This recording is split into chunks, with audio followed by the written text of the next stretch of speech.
Hi everybody, thank you for watching. In today's exercise, we're going to fix the floor plan of this newly built house in North Scottsdale, Arizona. It's 2,002 square feet. We're going to be looking at the main floor. There are some things about this plan that make sense. It's actually got a lot of potential. The front entry is a good space. The coat closet is really close to the front door, which doesn't happen very often.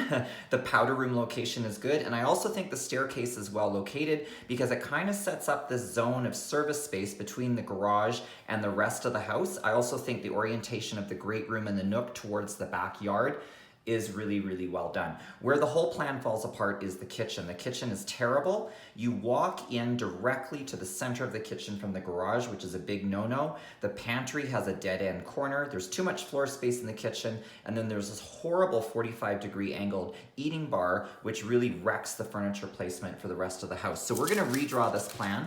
We're gonna fix all of these problems. We're gonna do it in a very, very simple way. And I'm gonna argue that this actually wouldn't cost any more money if we had done it originally before the house was built. So we're gonna just have a look at the plan and we're gonna just work on it together. So the first thing that we need to do is we need to just have a sort of sense about what the overall strategy is. And I think where the plan falls down is that there is no transition space between the garage and the rest of the house, and the kitchen kind of takes up this really nasty back area behind the stairs. So we're gonna fix that. So the first thing we need to do is to create sort of a space of transition between the garage and the rest of the house. So we're gonna add a couple of walls, and these walls are gonna create basically a back entry room. And this is where you're really gonna come in and out of the house every single day. You're not very often gonna go through the front because you're gonna park in the garage.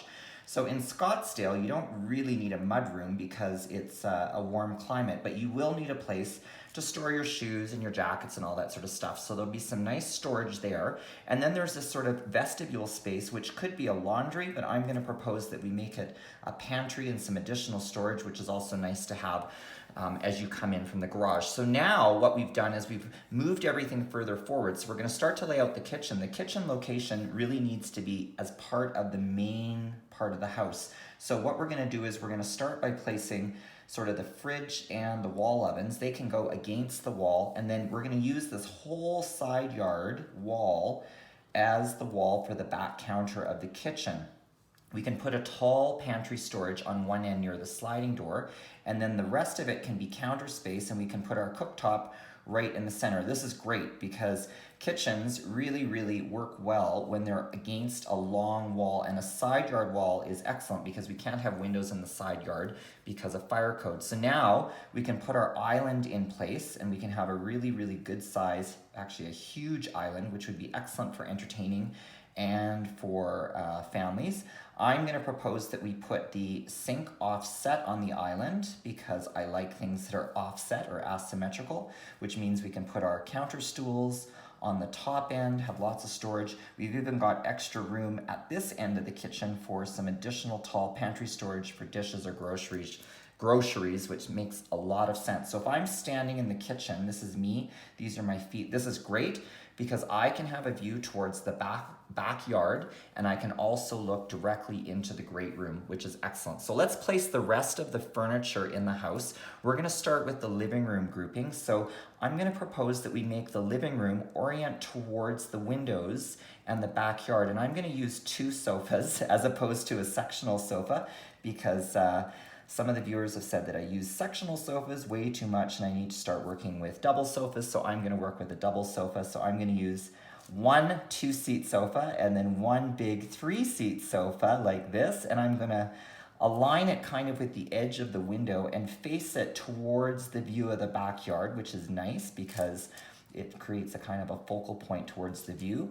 We can put some end tables on the end of the two sofas, and I've left enough space so you can walk into the furniture grouping. You gotta make sure that you've got room to actually access the furniture grouping. And then on this wall here, we can place our television. And that is actually a really good spot for the TV because you can sit on both sofas and watch it. Plus you can also see it from the kitchen, which is great. So now we've got this extra room here, which lo and behold will be for the dining room table.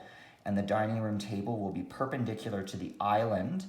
And I actually like when the dining room table is the opposite way of the island. It doesn't always work out that way, but I do like it. So we've got a 8-person dining table. We can put a nice piece of art on the wall of the stairs and center it, and that will help ground the table.